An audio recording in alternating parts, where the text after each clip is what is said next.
feel like the biggest thing that I've learned over the last year is to accept and enjoy a relationship for what it is and not what you want it to be. Welcome to Normalizing Non-Monogamy, the podcast where we interview incredible people from across the entire spectrum of non-monogamy to hear their fascinating stories. We strive to bring guests on the show who have a healthy approach to non-monogamy. However, it's important to remember that everyone does it a little bit differently, and the views and opinions expressed by our guests do not necessarily reflect our own. Additionally, we produce this show for entertainment purposes only. Please be aware that we aren't doctors or therapists. Consult a medical professional for anything regarding your health that you might learn about on the show. Enjoy! Well, welcome to episode 218. We're Finn and Emma, and today we have a wonderful interview with Whitney. Whitney and her partner have been married for 14 years. They were high school sweethearts and both grew up in a very religious background. However, now they've been exploring poly for about the last 2 to 3 years, and however, they've had non-monogamous tendencies throughout their relationship. And we have just a wonderful conversation with her. Yeah, it's a great conversation about a lot of different things, rules and boundaries, and honestly some trauma that they went through when her then boyfriend, now husband, was basically just sort of ripped away and sent off to sex rehab, out of the blue, just disappeared one day. And so she talks a bit about that and the trauma around that. And Whitney's also finishing up her psychology degree, and as she'll talk about at the end of the episode for a minute, she's about to launch a coaching business. So take a look in the show notes at normalizingnonmonogamy.com for more information about that and other work that Whitney is doing, and as well as information about all of our previous guests. So you can find that again at normalizingnonmonogamy.com and click on the podcast tab. Before we jump into the show, we do have a couple of quick announcements. First up, a huge thank you to our incredible Patreon community. We're excited for another year exploring with this community and supporting this community and getting support from this community. It's been such an adventure over the last couple of years, and we've met so many incredible people through that community. So thank you, thank you, thank you. If you're looking for community, we do highly recommend you to check out our Patreon. You can go to our website, normalizingnonmonogamy.com, and click on the Patreon button there. We have ongoing MeWe chats, we have monthly Q&As, and we have monthly men's and women's groups chats as well. Yeah, I just want to echo what Emma said, that this group has been hugely influential and beneficial for us throughout the last few years that we've been doing it. And just a huge thank you to everybody who makes up the community of almost 200 members now. So we're super excited for that, and thank you all. Building on that, we have some other virtual events that are not part of the Patreon. We have a couple of meet and greets coming up this week. First up, we have a play party on the 14th, this Friday. Yes. So just a couple of days away. That is not a sexual event. Different type of play. Yes. We've hired a strategic play consultant to come in and basically set up some awesome games and interactive ways for us to meet and interact with each other. And we're super excited about that. So that's Friday evening. January 14th. January 14th. And then the next day on January 15th in the evening at night, we've got one of our normal virtual meet and greets that we've been doing twice a month. And then we have our second one on the 26th of January. So we're doing one during the week and one on the weekend, sort of moving forward through this year. Yes, we're super excited about those, and there will be more virtual meet and greets in February as well. To sign up for those, head over to our website, normalizingnonmonogamy.com, click on the community events tab, and you'll see a tab there for virtual events. And all of the information for all of them can be found under there. Yes. We also have some upcoming in-person events. Right now, we have a meet and greet in New Orleans scheduled for February 7th and a pool party scheduled for February 12th. Both of those events are available to sign up for on our website. Again, like Finn said, go to the community events tab. We are monitoring COVID and Omicron and everything going on right now. So if we need to reschedule those events, we will. We're just monitoring that. At the moment, we are not adding any other in-person events for the month of February. Yeah, and just a quick note on those. Again, we don't necessarily need to go into all of this here, but the two events in New Orleans are both inside outside events. They're sort of hybrid spaces, and we're checking COVID cards at the door, vaccination cards at the door, to make sure everybody's at least double vaccinated. So again, we're sort of monitoring COVID on this, and if we need to cancel these, we will. Obviously we don't want to, but the health and safety of everybody is the most important piece here. So just stay tuned for that, and stay tuned for additional events that will be coming probably in March and beyond, further west, where we know we can be outside and be a little more COVID safe. So there is one event that we do have on the calendar at the end of March. It is a pole dance class and sort of social hour with Amy from episode 188. She owns a series of pole dance studios, and she's letting us use her studio. She's teaching a class, and then we're going to have sort of drinks and snacks afterwards. So we're super excited about that as well. Yeah, that event is on March 26th, and that it also has limited number of participants. So if you're interested in signing up, we encourage you to go sign up now. Again, on our website, normalizingnonmonogamy.com, click on the community events tab. The last quick announcement Emma and I are super excited about is that we are part of the Alternative Relationship Summit that is hosted by Sarah from last week's episode. If you listen to episode 217, she talks a little bit about this, and we talk a little bit about this. But she's gathered over 30 awesome speakers, including Emma and myself. And we did our first ever video interview. And that will be coming out this week on January 13th and 14th. It is a free summit if you are join for the days it is happening. And if you want to watch it afterwards, there's a nominal fee that you can sign up and have access to the content beyond the 13th and the 14th. So if you want to find out information about that, there are links in the show notes to sign up. That lets Sarah know that we sent you, and we do get a little bit of affiliate income from that if you do sign up and pay for it. So thank you in advance for that, for supporting our show and for supporting the awesome work that Sarah is doing. We're super excited about it, and we had a great conversation with her, and we're really excited to get it out there. Yes. A quick reminder, too, while you're on our website, to contact us, reach out to us. We'd love to hear from you if you want to come on the show, if you just have any feedback for us. It's all, you can contact us, send us a voicemail, send us an email right there on our website. So with that, thank you for sticking with us with this intro, and we'll go talk to Whitney. Welcome to the show, Whitney. We're excited to have you here. We're excited to learn more about you. We're excited to hear your story. We're excited to get it out there. We'd be excited if the sun would come out, but you know what? We can't win them all. You know, you can't complain. It was out yesterday. Well, I think I should be able to. It's out there. Yeah. All right, we're on our way.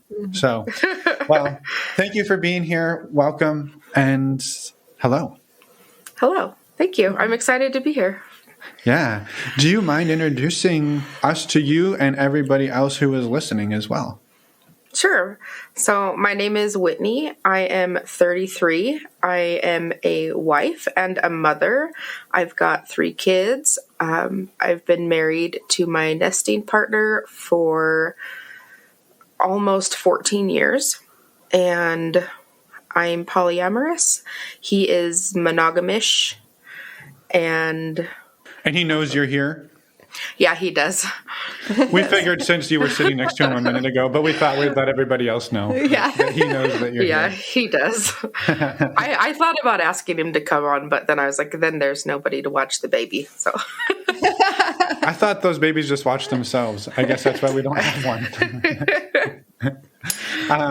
Well, we're happy you're here. Thank you. And do you mind taking us back to when did non-monogamy, when did polyamory come into your life, and how?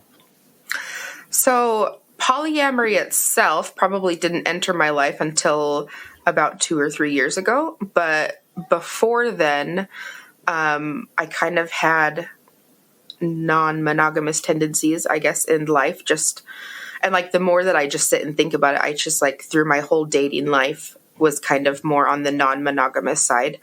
I mean, I grew up in a very religious household, so anything about sex or anything outside of the norm of monogamy was shameful, I guess. I live in Utah, so my family is all LDS or Mormons, so it's really hard to talk about polyamory without them instantly thinking it's polygamy. And since those are completely different things, it kind of blurs the lines. But so that's been a stumbling block. But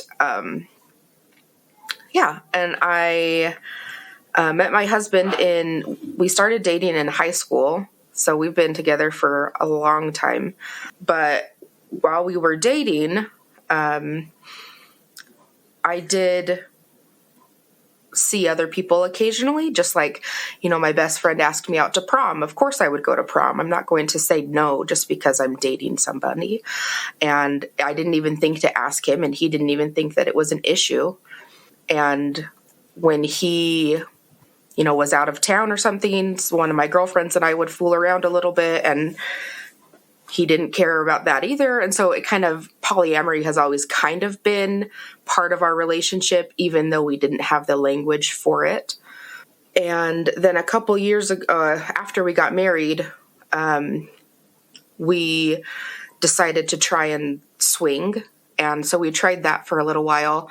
But I found that swinging was really hard for me because I get very emotionally invested in people, and only being able to have the sexual aspect was really hard for like my mental health almost. And so I told him, I was like, I can't do this. I can't swing. And so we stopped and kind of, closed up our marriage, I guess, for a little while. And one of my friends had introduced me to the website FetLife, where I, learned the word polyamory on there. And of course I like to research things. So anything that piques my interest, I research it to death. And so as soon as I saw the word polyamory, I was researching and reading all the books, listening to all the podcasts, every bit of information I could find. I was there. Right, and then eventually I went back to my husband and I was like, look at all this things. And he was like, that is a lot of things. But, and I was like, I think this is what I need. And he's like, okay, go do that. And so I started dating a little bit, and he's dated on and off, but it's more like a date here or there, but he's just not really into dating other people right now. So he's not. And, right after COVID started, I kind of hit polyamory a little bit harder, I guess. And because I was home a lot, I was chatting a lot more, and I met a couple people there, and we formed our own little polycule for a little while. But then late last year, it kind of imploded. And so now I'm back to square one again, which is fine. But yeah. Well, I don't know if you ever go back to square one. You might go back to one-on-one partnership, but I don't think you ever go back to not having the experience you get through those. Right. The learning experience is just incredible. Right. And so, thank you for that. Well, and I've learned so many skills, I guess you could say, about boundaries and looking for red flags and listening to your other partners. And so it's been a good learning experience over the last few years. But, polyamory has kind of always been part of my relationships, but it hasn't really been an active part until the last 3 years. Right. Mm-hmm. Well, I know we're going to come back to all of the things you learned, but I had a question about the early days. Okay. If Emma doesn't mind. No, go ahead. I was going to ask about the early days too. So I bet it's the same question. Probably. Was in the early days, it sounds like it was fooling around with girlfriends. Was that was the sort of the agreement that you and your now husband, then boyfriend had around you want to explore your sexuality, and that's sort of the framework to do it in? Or was it you want to explore non-monogamy and those were convenient avenues for it? Or was it maybe some other version of that? It was more I'm a stupid teenager and I have all these hormones and I don't know what to do with them, and my friend is cute. That kind of a thing. It wasn't necessarily like, we didn't expect any sort of relationship. It was just, we were hanging out together and decided to have some fun. Yeah. But it wasn't ever like with the intention of, polyamory or, because I don't think that I know that I didn't like believe that I was bisexual until I was in my 20s. And, I had been with women, but like in my brain, somehow I had been like, oh, that was just, something that people do. I didn't realize that that was, like something inside of me telling me that I was also attracted to women. And what was the shift? I went through like a faith crisis because we were living with my parents, who are very religious, and my husband and I are not. And even though we grew up that way, so we know kind of how their brain works, I guess. So it was a lot of fighting against that. You can't do this. You can't feel this. You can't experience this, and trying to do what works and fits and felt right to me. And so it was kind of like, long conversations just bawling to my husband about being, something that I wasn't supposed to be. And he's like, it's totally fine if you like girls. Nobody's going to care. Like if you like, cool. Right. But letting go of that stigma. Yeah. Yeah. It's hard. And so I guess it sounds like back in those early days in high school, there weren't really conversations between you and your husband or your boyfriend at the time around other relationships or anything like that. It was just, it just kind of was assumed that this was okay. And worked you found what kind of worked for both of you. And then I'm curious, like, what was the decision to try to go down the swinging route? So my husband, like our relationship is it was really rough at the very beginning because we grew up with our parents, and I know they did the best that they could, but his parents in particular, when they found out that we were having premarital sex, they had a conniption and they actually put him in rehab. So he was in rehab for 2 years because he had premarital sex with me. And so we had kind of have some relationship trauma around that because he just like was gone all of a sudden. They didn't tell me where he went or anything. It was just he disappeared off the face of the earth for 2 years. And I was just told to move on. And so I tried, but it didn't really go that well. Holy shit. So they just basically snatched him up and sent him away, and you didn't know anything? You never even like got to say goodbye? No. Holy fuck. God. That's fucking crazy. Yeah. So how like last year all that Paris Hilton stuff came out? I don't. About her and her rehab stuff. It's similar to that because like here in Utah, they have a lot of rehab centers for teens, and most of them are for drugs and stuff like that. But he was sent to the drug rehab for sexual reasons. And so he was actually on a podcast for that too. It was crazy. I bet, because like the trauma around that, like you're being sent to a drug rehab place for sexual, like, but he didn't. Oh gosh, I'm not going to get into this. Well, I just want to point out the irony that the end result of his sex rehab was becoming a swinger. So I love that. I hope he puts that in the review, the Google review for this place. So I love that.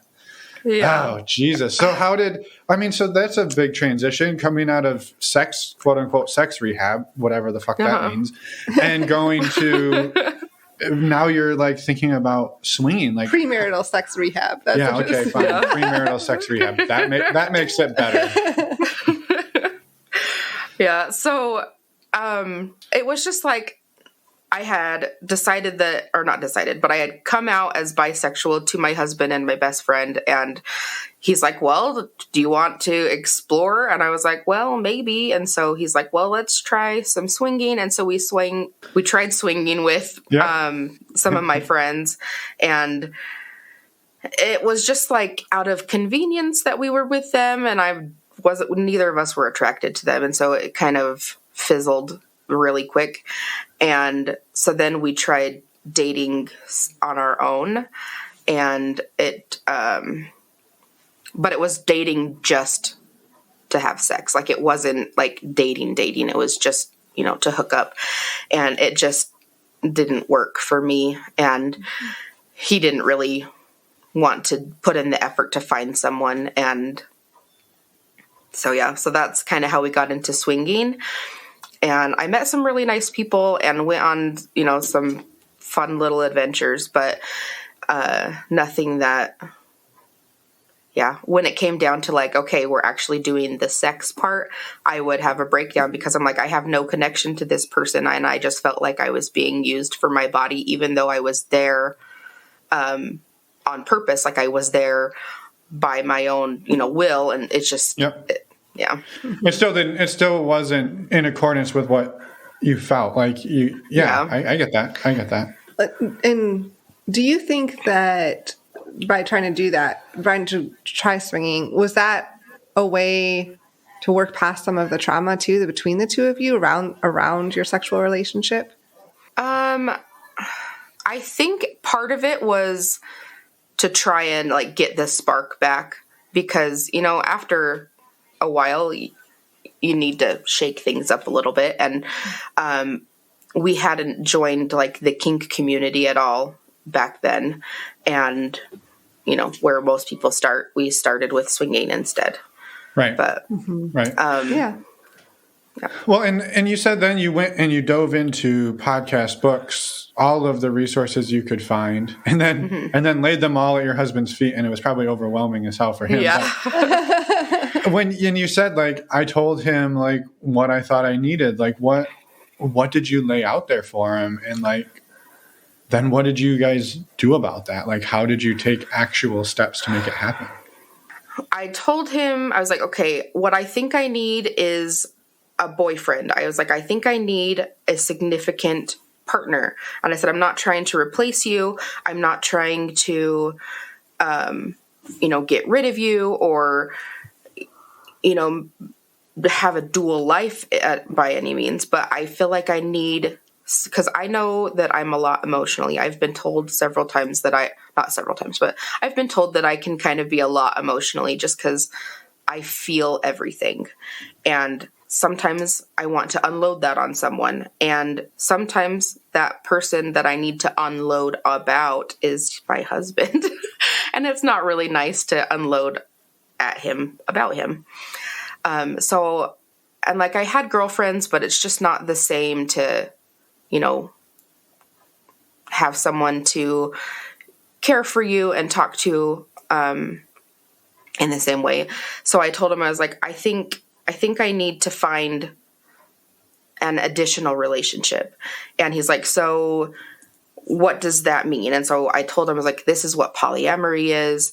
This is kind of the style that I think that I would want. And, I kind of gave him a rundown of the other like styles and like, because he would prefer more of like a hierarchical type of polyamory, but that doesn't really sit well with me personally. I prefer more kitchen table poly. But at the same time, like, we do have a family, and I'm like, I'm not looking to change anything. I just want to add someone else. And he was like, all right, well, if that's what you really think that you are wanting, let's try it out. And he's kind of always been a, we don't know until we know kind of a person. So he's like, let's try it out. So I downloaded all of the dating apps that I could think of and dug through lots and lots of dick pics. And then I quickly put all that away for a while because I got overwhelmed. But yeah, kind of comes and goes. Sometimes like, all right, we're going to do this. And then you get on all the apps and then you're flooded with all the things and you're like, nope, I'm good. Wait, this is too much work.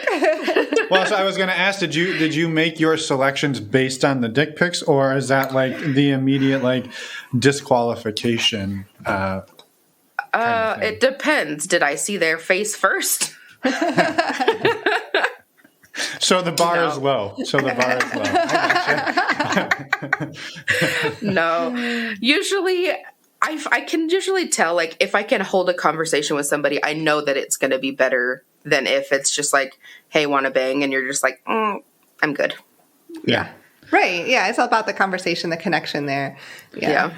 And so how did it, you said we were able to foster some type of small polycule and sort of right around the beginning of COVID. What did that look like? So, I joined a Kik group, just like a chat group, and I found one that was local, and I just was chatting with people, and they were setting up a munch. And so I decided to go to the munch, and it was, I thought I was walking into just, a barbecue, but then everybody started taking their clothes off, and I was like, this is not my place. Wow. Just because I had never met any of these people before. I had gone there to meet a specific couple people that were in the group, and I did meet them, and I just didn't stay at the party for very long just because I wasn't ready for that. Mm-hmm. I was there to meet people, and they did not make it clear in their invitation that it was a kink party, and it was still fun though. Yeah, it's a little overwhelming to walk into. And I think you're going to especially since I went by myself. Like, I was like, I maybe I should have brought my husband with me, but he was like, I don't know any of these people. And so I'm like, okay, well, here's the address. If I get murdered, you'll find my body here. Yeah, they usually keep the body at the scene of the crime. Yeah. So that's a good strategy. But so you get overwhelmed at the barbecue, you leave, but were you able to carry those connections on?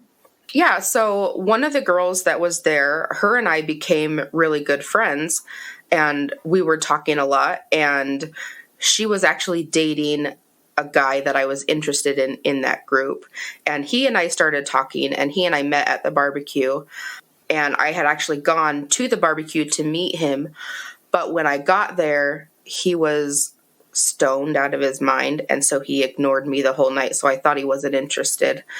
So then I kind of went home, and I was like, well, I tried and I failed. But then he messaged me the next day. He's like, I am so sorry.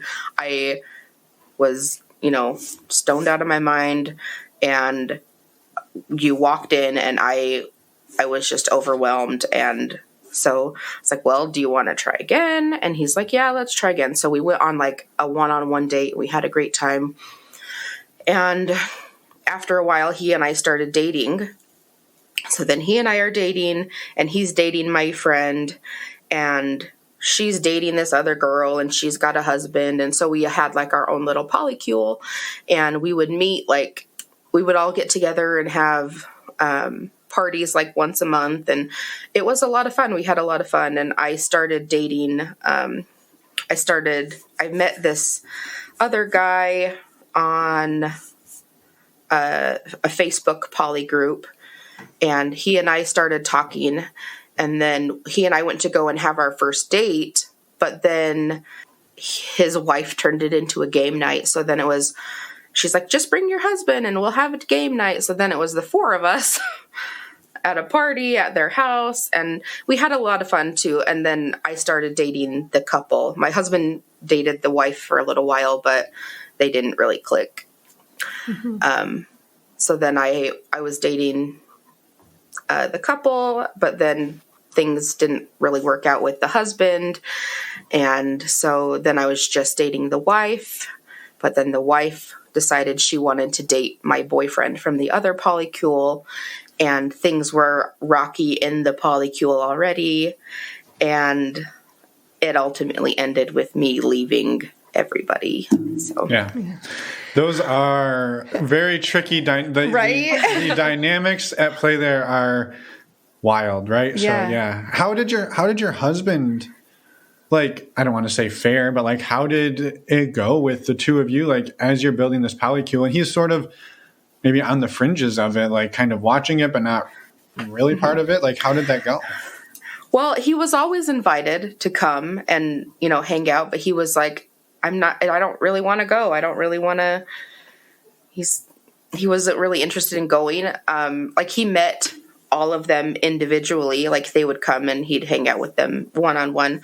But there was often times where he felt like I was spreading myself too thin, which is true. And he's like, 'cause you're gone all the time. And, right as COVID hit, he got sick. And so now he is disabled, so he can't work. So I went from being a stay-at-home mom to now I'm working full-time.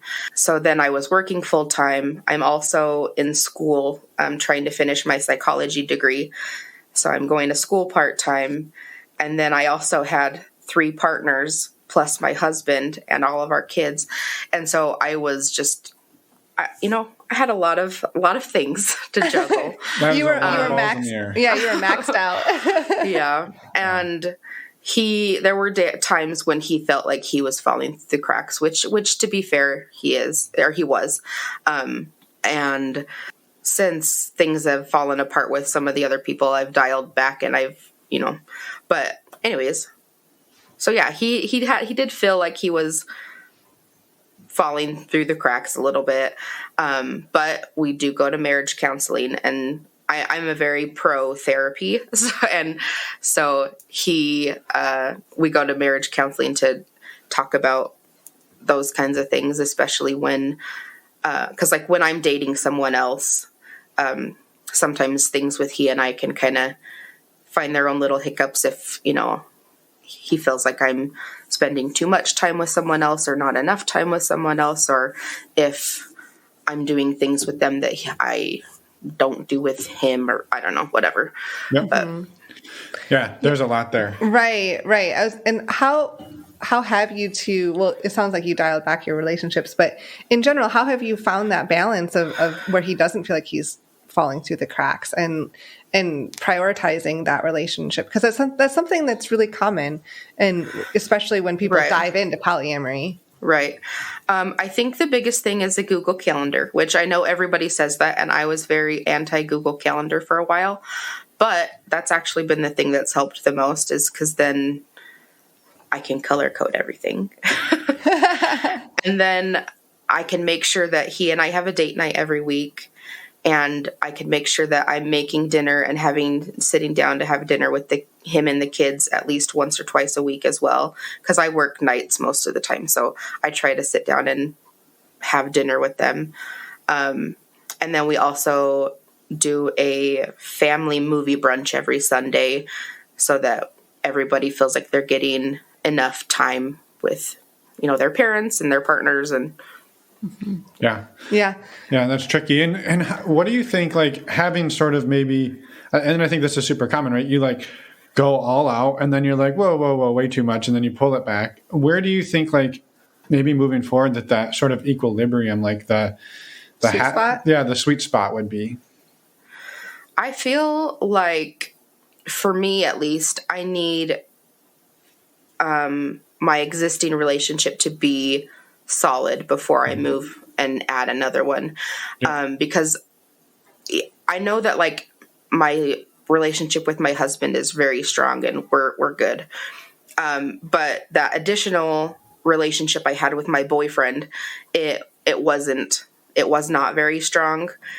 And because my ex-girlfriend was very thirsty, I guess is the best way. She wanted all of the sex. And so she was pushing for a threesome between my boyfriend, her, and I. And I wasn't in a place with my boyfriend where I felt that he and I were stable enough to do that. And she's like, come on, it will be fine. And so after a few months of her kind of like, come on, let's just do it, I was like, fine, we'll just do it. And it did not go the way that, because I had tried to set some boundaries for myself, like, okay, these are the things that I am okay with. And it did not, they just barreled through all of that. And because I was so uncomfortable because like I had been with both of them. So it's not like I was uncomfortable with the sex part. It was the dynamics that I was not ready for, and seeing, you know, the people that I love together excluding me, like it felt purposeful. I know it wasn't, but that's kind of how it felt. It was too much for me to handle. And then they started dating and asking for my permission to date. And I was like, that shouldn't even be a question. You shouldn't have to ask for my permission. It has nothing to do with me.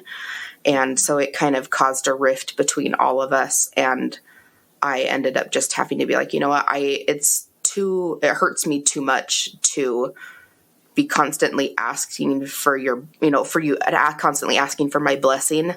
And because as much of a dick as it makes me sound, like I didn't want to give it. I didn't want, I wasn't in a good place with him where I felt that he was giving me what I needed. So why would I be okay with him giving someone else something that I'm not getting? And so I was like, you know what, I'm just going to have to go. And, at that same time, my friend who was dating him as well, she messaged me and she's like, I think it's best if we don't talk anymore. And she was like the glue of the polycule. So all the parties were at her house. All of us were friends through her. So by her cutting me off, it kind of shut me out from everyone, which, it happens, and I wish her the best. And, she's a great person, but, we just had different places to go. Yeah. That's super hard. Yeah. Sorry you went through that. That's crazy and difficult. Yeah, super difficult. And it sounds like now you're kind of on this path of maybe like loosely dating, but not it's from what I'm gathering from what you're saying is that you're focused on trying to make your nesting partner relationship like as strong as it can be. Right. Yeah. Yeah. And see where it goes from there. Since all of that has happened, like I've gone through a lot of like just personal changes because all of the polycule and everything fell apart and was completely dissolved by like March of this year. And in April, I had weight loss surgery. So I've been going through tons of physical changes. And so that's been a huge thing. But I have dated a little bit. I dated this guy he was amazing. And I really wish things would have worked out. But him and his wife were brand new to polyamory. And because of what I had just been through, I could see a lot of the red flags right off the bat. Like, when we would talk and he would complain about his wife, which is fine. You're allowed to complain about your partners, but you're not allowed to be mean. Like he would say some mean things about her. And I'm like, you know what? That is your wife. You need to be kind about her. And I think that kind of caught him off guard just on his own. Cause I think in his mind, he was thinking I was the other woman. And so that I would be pro, like, yeah, get her, kind of stick it to the wife kind of thing. When I was like, no, I want to be her friend. I want her to have the best life. I want her to be happy. I want you guys to be happy together. And I think that he wasn't expecting that. I think he was more expecting me to be like the bitter other woman. And so I had to have a conversation with him, and we ultimately decided that he's not ready for polyamory. And yeah. No, I mean, good. I would say good on you for like recognizing that, right? Because it's really easy to like, I feel like that's a very like monogamous mindset of like, it's me versus her. Like we're two people competing over this third person versus like, no, we all want the best for each other. We all want this to work for each other. Like we're all on the same team. Right. That's really, forward thinking. I think. Especially, like coming out of that. That's really well done. So, yeah. It's kind of funny because like I often, when I'm talking to people, I often be like, you know what? Where my monogamous brain is telling me this, but my polyamorous brain is telling me this. And it's really hard, especially because society is so non-monogamy focused that when you bring up anything else, it's a lot of mental work to try and, unravel for other people. Mm-hmm. And like, even cause like I'm out at work. And so I'll often be like, yeah, I went on a date, and people be like, aren't you married? I'm like, yeah. And they're like, what? Explain. And so then you're like, I have to tell them about my sex life at work, and it feels weird, but at the same time, like I work at Starbucks, and Starbucks I feel is they're very inclusive.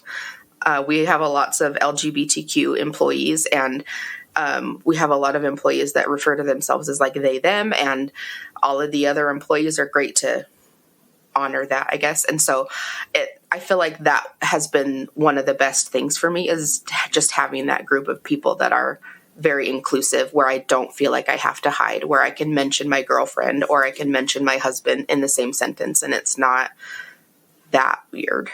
Right. Are they pretty supportive? Like once you get past the like, oh, can you explain that? Like, are they pretty supportive? Yeah. It's been great. Yeah, that's awesome. I'm so glad to hear that. And that leads to my next question. Are there other circles of your life that you are out to, and how has that gone? I'm out to my younger sister, because her and I are really close.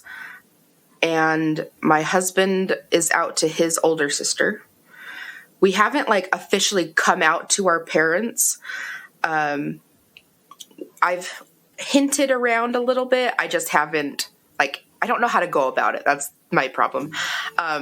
But this morning, my mom, she's like, so your sister told me that you're going to be on a podcast today. Will you send me the link? And I'm like, maybe. You're like, thanks, sis. Way to say something about it. She's like, is it a subject I'd be interested in? I'm like, probably not. And my husband, he's like, just tell her that it's an alternate relationship or an alternate lifestyle podcast. It's not something she'd be into. And I'm like, maybe. Well, you have a little bit of time. You have a little bit of time to decide. But at the same time, I am trying to do life coaching, because I'm finishing up my psychology degree, because I found that there is a hole in counseling or therapy for people that are in non-monogamous relationships. There are not, at least especially here in Utah, it's really hard to find. Yeah. It's really hard to find a therapist that isn't LDS here in Utah. Right. And for me, the LDS people are great people, but I have a really hard time connecting with somebody that's, because they are very God focused, and because I have religious trauma, like it's hard for me to trust them, I guess. Yeah. So I was like, you know what? I'm going to just go and be that therapist that I need. So I'm almost done with my degree, and that's what I'm going to do is alternative relationship therapy. And, if I'm going to be doing that as a career, I'm going to have to come out to my parents anyway. So, yeah. Yeah. So it's just kind of the slow progression of that. Yeah. Well, and congratulations on that. Like that next stage is going to be super exciting and meaningful. Yeah. Which is awesome. I hope so. Yeah. Do you mind talking? You said you've gone through a lot of changes this year. It sounded like maybe as a catalyst from the the polycule imploding was sort of a catalyst for some changes. You talked about weight loss surgery. Were there others that you've kind of gone through this past year that you would like to talk about? So I did have the weight loss surgery, and so I've lost 100 pounds. Wow. And congratulations. Thanks. And with that, even just putting myself out there in the dating world again has been hard, because I still don't see this person in the mirror. I still see the other person. And, with rapid weight loss, I do have a lot of excess skin, which is really hard for my self-esteem, especially if I want to go and be intimate with a new person, because I don't know how that person is going to react. Not that it's repulsive or anything, but because it's different and it still feels yucky to me. But so that's been something I've been dealing with. Plus my husband's disability has just been getting worse. So he's not able to work outside of the home, and he used to be the breadwinner for our family. And so that's been a big change. And we're now in the process of, our landlord just told us last week that he wants to sell the house. So now we've got to go find a new house. Oh my gosh. So yeah, just lots of moving parts. My oldest started junior high this year, and my middle daughter, she tested into like the gifted and talented program. So she's being bused to another school this year, which is farther away, but she needs the more advanced stuff because she was bored at school. So just a lot of just little changes, and I'm up for a promotion at work, hopefully, which means that I'll be running my own store, which is also another stressor, but it'll be good. Yeah. Also, stepping stones. It sounds like you have a lot of stressful things happening, but also like moving your life in an exciting direction. Yeah. Except for maybe having to find a new house. That's stressful. Hey, but maybe it'll be a better house. Maybe. Yeah. No, that's always when it rains it pours kind of thing, right? Like that's tough. Right. So. Thanks for making time to talk to us. Yeah, no kidding. Right? Of course. One thing you mentioned about a little while ago about going to the munch that you didn't know was going to be a play party. Yeah. And you also mentioned FetLife. Have you explored kink at all? And how, if you have, like, what is that kind of journey been for you? I have. So in high school, I dated this guy that introduced me to the kink community a little bit. Not a ton. It wasn't like, it was just in the bedroom kind of stuff. And then just my husband and I exploring on our own a little bit. I haven't, like, I make paddles and I sell paddles just for fun, just because. But I'm not as big into the kink community as lots of other people are. But yeah, so we've dabbled a little bit. Yeah. And one other thing you mentioned early on was you did a lot of growth and picking up some boundary stuff, red flags, and a few other things. You talked a little bit about the red flags.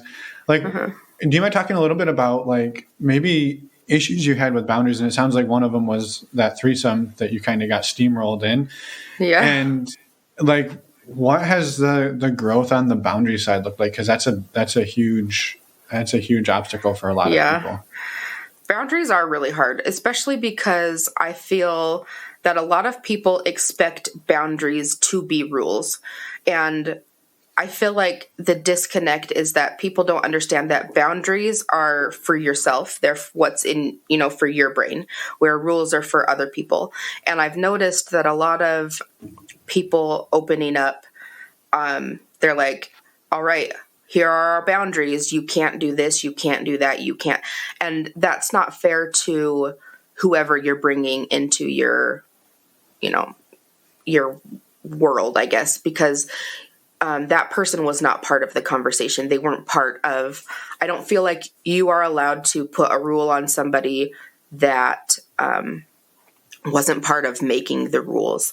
Because like with the couple that I dated for a little while, they're like, okay, well, you can have, we can all have sex together, but you can't have sex alone with this person, or you can't have sex alone with that person, or you can't do, or you have to use condoms with everybody, including your husband. And it's like, you're not allowed to make those rules because I'm not part of that conversation. So that's been one thing, is recognizing what boundaries are, I guess, because for me, it's like, okay, I will only have sex with people who use condoms with me. Like, I won't have sex with you unless you use a condom. Like, you're free to not use a condom with somebody else. That's fine. But with me, we're going to use condoms. And if you don't want to use a condom with me, that's your own, that's fine. But that means we're not going to have sex. Or like, we're not going to, like, with my ex-boyfriend, he wouldn't ever allow me to come to his house, which I felt was really weird. It felt like he was ashamed and like he didn't want me in his space. So we always had to meet at my house. And so like finding those little things and at least talking through them so that at least I can understand why, like what's the reasoning behind this? Like, why am I not allowed to know where you live? Like, yeah. No, thank you for sharing that. I appreciate it. No, yeah, it's great. You mentioned that you dove into all of the resources probably a little while ago, right? Do you have resources that you would recommend people to jump? I know there's a lot out there, but what that were most helpful for you?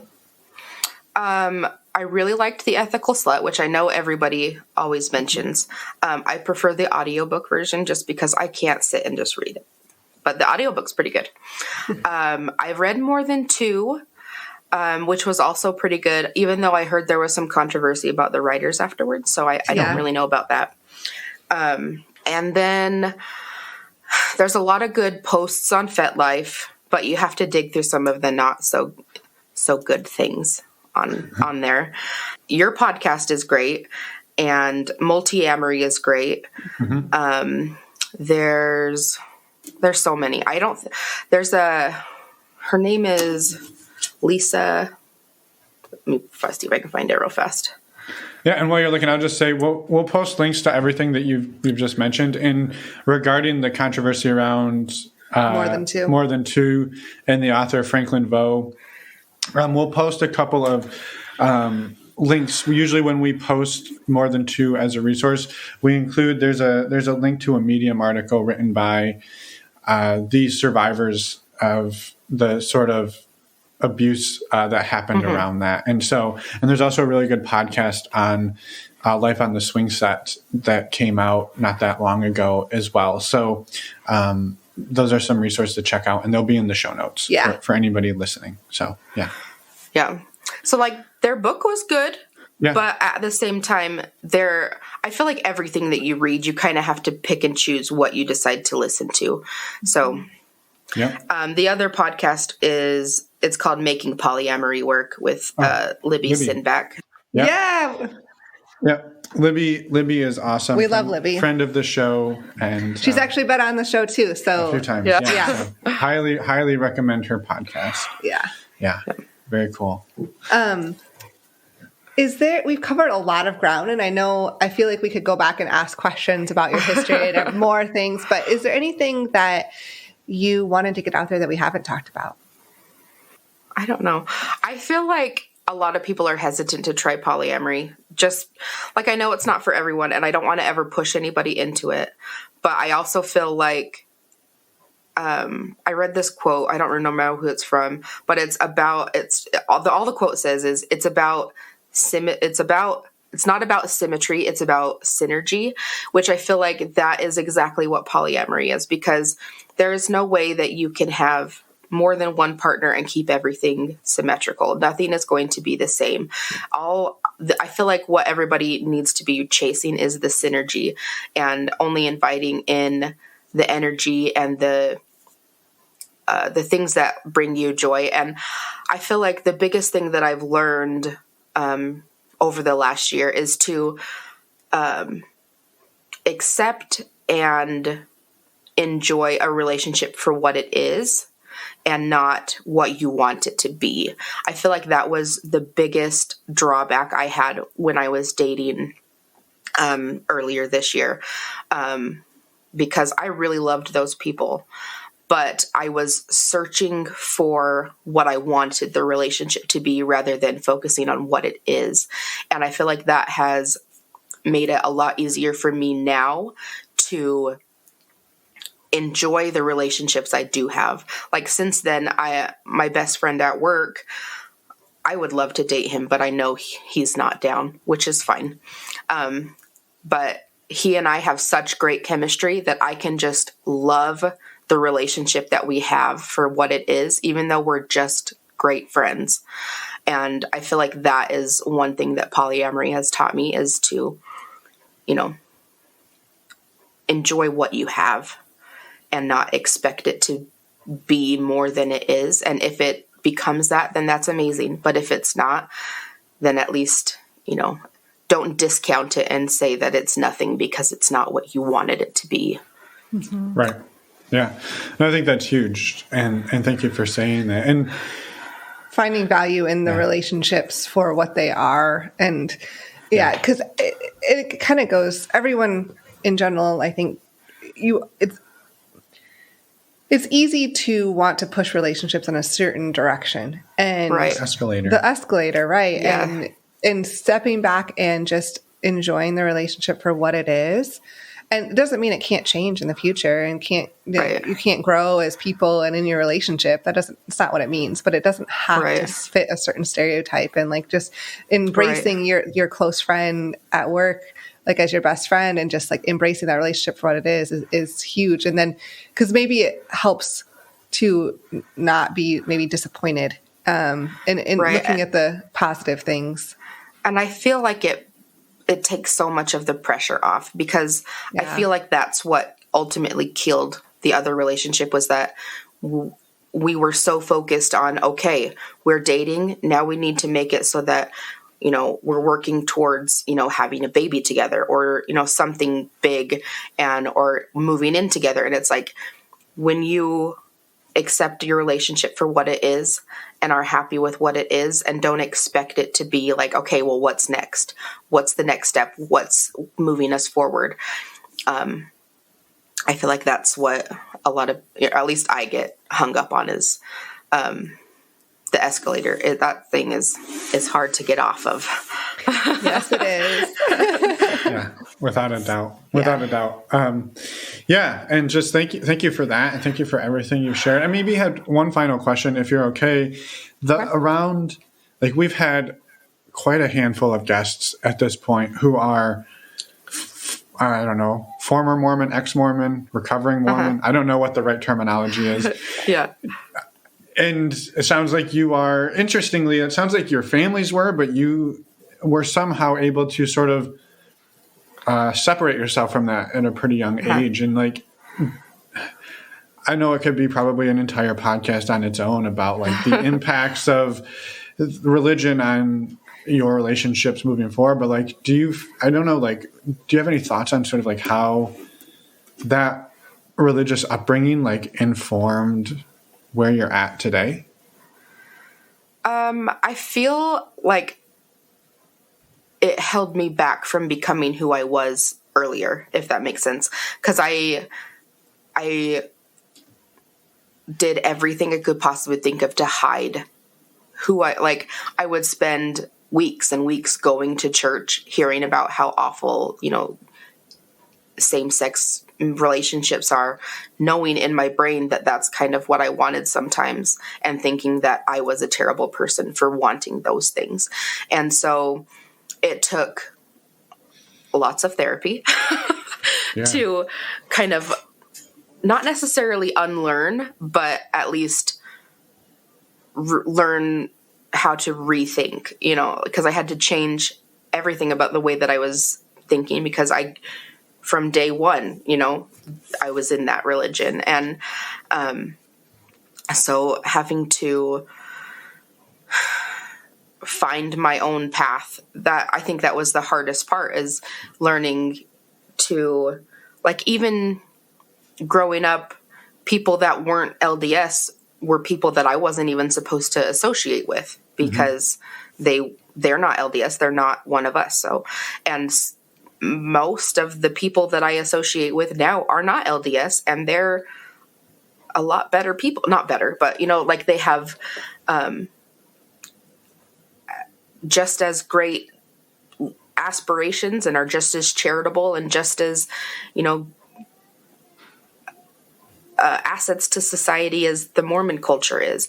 It's just that the things that I feel are the most detrimental is like right now my oldest daughter is in her health class at school where they're on their sex education unit, and they had to send home the form that said, these are all the things we're going to talk about. Are you okay with this? And I looked at that list and I wanted to laugh because it's abstinence and parenthood. That was like the only things. And I'm like, they're not teaching about condoms. They're not teaching about safe sex. They're not teaching about STIs. They're not talking about any of these other things. They're not talking about, how to keep yourself safe. And so, and I feel like that is because of the Mormon culture here in Utah is guiding the way that our schools are, teaching our children about their own sexual health. And so, now I get to, I would have anyways, but now I get to sit her down again and have a talk, which we've already done before, but now we've got to dig a little deeper. And because I want her to be informed. I don't want her to learn the way that I learned. Because when I was in school, I learned from my peers, I learned about sex from my friend who had just had her first experience. Like I feel like that caused more damage than good because then I wasn't getting accurate information. I wasn't learning how to, there are just things that an adult needs to teach a child and not a child teach a child.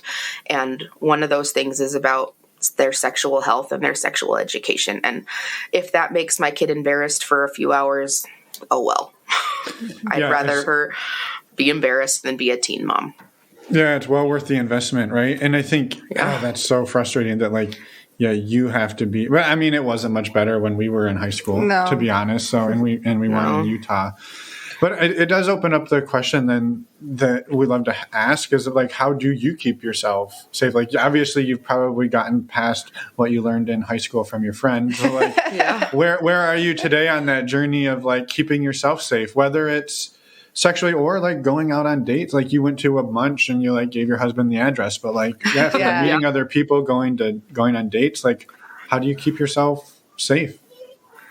Well, as a woman, I carry condoms. Even though at least lots of people are like, oh, it's for the man to carry condoms. Well, sure. But I carry a variety for myself, a variety of sizes, because there's no excuse. If I expect someone to wear a condom with me, I better at least provide one. Yeah. If they have their own, great. If they don't, I've got you covered. Right. Literally. Literally. I also, go and get screened regularly. And I expect that from my partners as well to at least be informed about their own sexual health. I always make sure to let my husband know when I'm going out with someone who I'm going to be with. And I don't here's a mugshot just in case he's a murderer. Or I don't do that, but it's okay, this is where we're going. And then I try and I check in with him. If it's getting late, hey, we're going to go to the bar as well. So I'll be home a little later than I expected. Nothing too crazy, but we always meet in public at least the first time. Mm-hmm. And great. Thank you. And I don't know, sounds like a pretty solid strategy. Could you always do more? Sure. I don't, you don't need to carry a taser and mace and like you said, get a mug shot and his social security card. But you do take some precautions. And I think everybody's got a different comfort level. Mm-hmm. So Totally. Awesome. Well, thank you again. Whitney, any other questions, Emma? I don't think so. I mean, always, but I feel like we covered so much ground. Is there anything else that we missed? I'm starting life coaching. I don't have very many clients yet, but I would love more. Yeah. How can people find you? What's the best way? So my website it should be up this weekend. It's called theselfevolution.com. Okay. We'll put it in the show notes for sure. Yes. Yeah. And then I also have a TikTok and a Facebook, and an Instagram, but they're not very beautiful yet, but working on them. It's a work in progress. yeah, Well, it is a work in progress. Yeah, that's totally fine. Links to everything are in the show notes. People to find you. Thank you so much, Whitney, for taking the time out of your such busy schedule and spending it with us and sharing your story. It's been amazing. Yeah. Yeah. Thank you so much. Yeah, absolutely. Well, have a wonderful afternoon, and we'll be in touch. Right. Thank you. And we're back. A huge thank you to Whitney for reaching out, coming on the show, being vulnerable with us and sharing your story, and also for all the work you're doing with your coaching work as well. Yeah, thank you, Whitney. We appreciate it, and we're excited to get your story and just you out there. Yes. So, yeah, we're super excited for that. A quick reminder to go to our website, Normalizing Non-Monogamy. Non-Monogamy. NormalizingNonMonogamy.com. It's a mouthful, yes, we know. But go to our website, click on the Community Events tab. You'll find information about our virtual events coming up this Friday and Saturday. Don't go check those out. Also, we have another virtual event on the 26th coming up this month. And then we also have in-person events coming up in February and March. So go check it out. We'd love to have you join us at any and all of the above. Also, we know it's a mouthful. It's also a lot to type. So you don't have to. You can just go in the podcast show notes and there's links there. You just click on the links and away you go. There's also a little hint. You could go to nnmpodcast.com. Well, now we're just confusing. Lots of ways to find us, lots of ways to find out all of the stuff we're doing, and to reach out to us, let us know what you think of the show. While you're on our website, one of the many different ways we told you how to get there, the last super exciting thing you can do that we would love for you to do, it helps support the show financially, and it supports the greater non-monogamous community as a whole by being informed. Yes, go get tested for STIs. And the way Emma and I do this is we use a service called stdcheck.com. We've been using it for years. We absolutely love it. It's fast. It's easy. It's even more affordable. Last year, they dropped the price from like $200 down to $140 for a 10-panel test. But, Emma, you save $10 if you use the links on our website. I know. So it's only $130. Yes. That is a steal and a half. We would love it if you use the links and support the show. And again, get informed about your STI status so you can talk to your partners intelligently about it and promote awesome sexual health in this community. So thank you in advance for doing all of those things. We greatly, greatly appreciate it. Thank you. Yes. Coming up this coming Friday, we have another Special Focus Friday episode coming out. It's Enneagram Part 2. If you missed Enneagram Part 1 from Focus Fridays last Friday, go listen to that and then come back this Friday and listen to the second part. Yeah, you probably just pulled into work, finished listening to this episode, and now you just sit in your car for another 2 hours and listen to Enneagram Part 2. Your boss will be fine with it. You mean Part 1 from last week? Yeah, Part 1. That's your point. Yeah, you're going to want to listen to Part 1. Although, if you're a patron member, you can already listen to Part 2 because those are available for everybody. That's true. Good for point. everybody who's signed up. Yes. So, yes.